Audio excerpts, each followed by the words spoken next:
J.R. Smith has everybody talking after weighing in on a hypothetical showdown involving the New York Knicks, and he didn't hesitate when picking a side. J.R. believes the 2016 Cleveland Cavaliers team featuring LeBron James, Kyrie Irving, and Kevin Love would beat this current Knicks squad if they ever shared the floor. The whole thing picked up steam online when a fan kept insisting the Knicks would take down that Cavs roster, which led J.R. to jump into the conversation himself. What adds another layer to it is that J.R. has been spotted around Knicks legends like Stephon Marbury, Latrell Sprewell, and Allen Houston during playoff runs, so there's still that visible connection to New York basketball history. At roughly the same time, footage from a documented retreat involving the 2016 Cavs started circulating, creating even more discussion across social media. That opened the door for some fans to claim LeBron and the Cavaliers were trying to shift attention away from a Knicks team that was receiving plenty of coverage. The narrator never really dove too far into that particular angle, but it's definitely a topic that has been bouncing around among fans. Most people, though, are focused on the actual basketball question: who takes Kyrie, who checks LeBron, and how those individual matchups would unfold over a series. Supporters of the Cavs quickly point out that this is the same group that knocked off what many consider one of the greatest versions of the Golden State Warriors. On the other hand, some fans argue that a Warriors team led by Steph Curry, Klay Thompson, and Draymond Green wasn't unbeatable when stretched across 7 games. Others take it even further, saying that team wouldn't get past the Michael Jordan and Scottie Pippen bowls, while still admitting certain matchups against other all-time great teams could have been difficult. Either way, JR's remarks have brought one of those timeless NBA debates right back into the spotlight, so let's hear exactly what he had to say and dig into it. I'm saying, hey Naj, get off my phone with that, bro. Please tell me, yo. Help me understand. Why do you think that the 2026 Knicks would beat the 2016 Cavs? Why do you think that? Help me understand.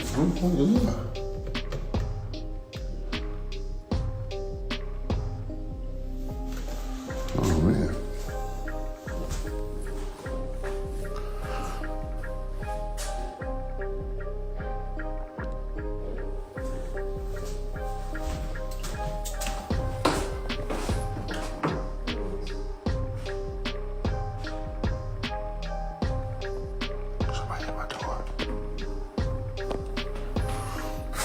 In the window, bow. Help me understand this, dog. Why do you think that they would win? Help me understand. You have nothing to go off of. At every position, we mollywhopping. What are you talking about, bro? It's not even a fair comparison. That's putting the boys in a bad situation, dog. You have no idea. Can't wait to hear it. Now I look like Scottie Pippen. I don't give a fuck. Guess what? Me and Scottie ain't broke, so shut up. What are you talking about?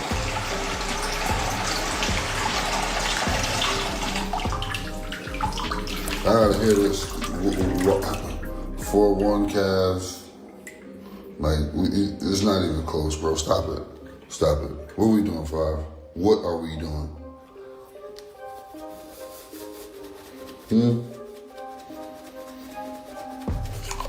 I know who you would take right now because you're feeling good, but come on, bro. Knock it off.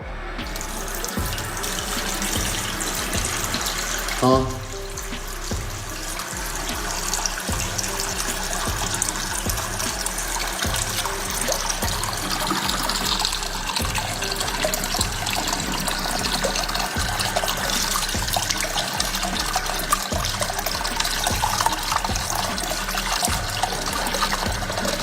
Pearly whites. Ooh.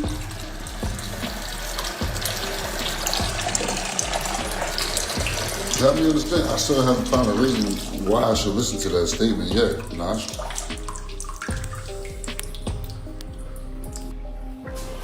Shit crazy. That shit crack. Bruh.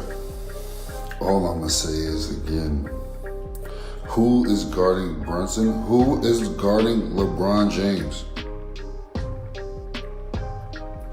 Huh? He said, who's guarding Brunson? Me. I guard him. Then we're going to put Shump on him. Then what? Then what? Then what? You know the little guy that everybody swears I don't like or we don't like? The little guy, number 2? Who's guarding him? Who's guarding K-Love? Bro, if you don't knock it off, OG is guarding Bron. You see what happened the last time he did that. Stop it, bro. I get it, you a fan, you excited. Everybody's excited. They won a championship. It's the excitement around it all. I get it. Just don't act crazy, bro. Don't step out there and do that. Don't do that, bro. Relax. Like, let's relax. Seriously. Seriously. We got a good thing. We got a good thing going on right now. Just relax. Please, just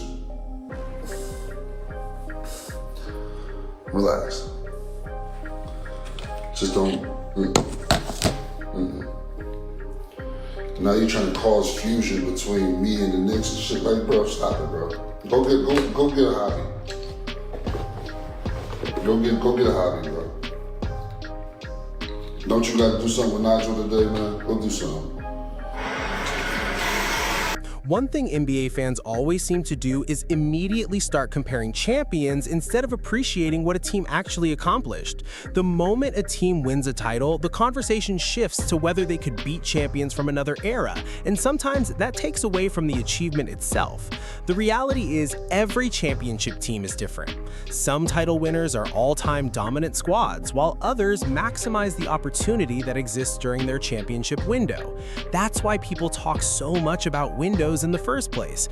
For a certain period, a roster is built in a way that gives it advantages against most of the league, and that's when you have to capitalize. Looking at this Knicks team, I honestly felt their best opportunity was over the last few seasons, including the year they lost to Indiana, this past season, and maybe even next year as well.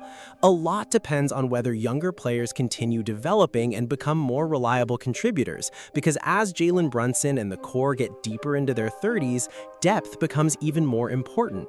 That said, this group has been playing its best basketball since Game 4 of the Atlanta series. In my view, that's the highest level we've seen from a Knicks team during the Jalen Brunson era. Now they'll enter training camp with a much clearer understanding of what Mike Brown wants from them. That's a completely different situation from trying to adjust to a new coach while dealing with some of the issues and friction that existed before. This time, the foundation is already in place, and they can spend that time building chemistry from day one. Even after a championship run, the mindset has to stay the same. You have to keep chasing rather than being satisfied. As for the 2016 Cavaliers team J.R. Smith was talking about, everything starts with LeBron James. Having LeBron on the floor automatically creates problems for the other side. Even though he was already deep into his career by 2016, he was still an elite athlete and arguably at his peak as an overall basketball player. When you start imagining defensive matchups, that's where things get interesting. People bring up J.R. Smith and Iman Shumpert against Jalen Brunson, and I think back to the Indiana series and defenders like Aaron Nesmith. Nesmith may have been a little more physical, but a young Shumpert could really move his feet and defend at a high level. Still, Brunson is the type of player who would create headaches for almost any defender. I don't think Smith and Shumpert would do a better job on him than some of the defenders we've seen recently. And without someone like Victor Wembanyama waiting at the rim, the challenge becomes even tougher. Brunson is smart enough to take what the defense gives him. He can get to his spots, attack angles, and pull up from the mid-range whenever he sees an opening. If he gets past that first line of defense, he's getting into the paint. The one thing you'd always have to be aware of, though, is LeBron coming from nowhere, tracking the play down and turning a layup into a chase-down block. The interesting part of that matchup is what happens when LeBron starts helping off his assignment. If he cheats too far toward the ball, that creates opportunities for OG Anunoby to make him pay on the weak side. And honestly, OG is probably about as good a defensive option as you're going to find against LeBron. Now, let's be clear, doing a good job on LeBron doesn't necessarily stop him from putting up 40 or 45 points efficiently. That's just the reality of dealing with a player of that caliber. Still, OG has the size, strength, and versatility to at least make those possessions competitive. Then you look at Karl Anthony Towns and Kevin Love, and that's a matchup that could go in a lot of different directions. Both guys can stretch the floor, both can move the ball, and both bring unique offensive skills. Cat gives you a little more size around the basket, while Love had those strong hands hands and was always capable of finishing inside as well. That's one battle that would be fascinating to watch over the course of a series. And then there's Kyrie Irving. That's probably the toughest individual assignment on the floor. You're obviously not putting Jalen Brunson on him for long stretches. Brunson might spend some possessions there, and Kyrie could definitely get baited into a few fouls because Brunson is so crafty, but that's not the primary matchup. With everything Brunson carries offensively, you'd likely want someone like Mikal Bridges taking that challenge. Even then, we've watched Kyrie score against elite defenders throughout his career. Still, Bridges is probably one of the better options available. You'd also throw different looks at him with guys like Landry Shamet and Deuce McBride coming off the bench. The problem is that when Kyrie really gets rolling, sometimes the defense isn't bad at all. The offense is just better.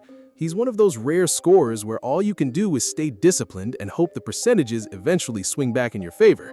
So, when you start breaking down this hypothetical series, there are layers everywhere. Would Cleveland be favored? Probably. A lot of that simply comes down to the fact that LeBron James was on that roster.